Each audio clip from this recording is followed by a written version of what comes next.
Yosh bolaligimizda onam dumbulni cho'qqa pishirib berardi. Qo'llarini puflab olib, cho'q kulini tozalab bizga berardi, biz tolaman qilib yerdik. Shuni qo'msab 2 dona cho'g'da pishgan dumbul oldim. Shu onamni pishirib bergan dumbulini eslab yegim keldi. Lekin og'zimga olib borishimga, ko'z oldimga onam rahmatligida cho'g'dan dumbulni olib puflab qo'limga tozalab uzatayotgani kelaveradi.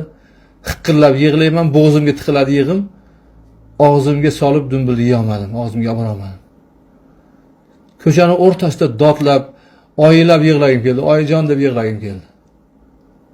Atrofdagilardan uyalib sekin chekaloqqa chiqdim. Yana yeyishga harakat qildim. Bismillohni aytaman. Dumbulni og'zimga olib boraman. Olib borganimda bo'g'zimga yig'i keladi. Onajonim ko'zimga ko'rinadi. Onam rahmatliga eslayman. Shu cho'g'da pishgan dumbulni qo'llari kuymasdan puflab ehtiyotlab bizga cho'g'dan olib berayotgani ko'zim oldiga keladi. Qisqasi shu dumbulni yeya olmadim. Kechgacha shu holatda yurdim. Dumbul mashinada yonimda yurdi. Uyga keldim. Xotirjam nevaram yedi. Hech narsa bo'lmaganda yedi. Meni ko'z yoshimga ham parvo qilmay yedi.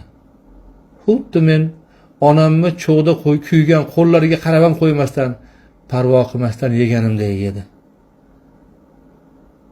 Alloh onamni rahmat qilsin.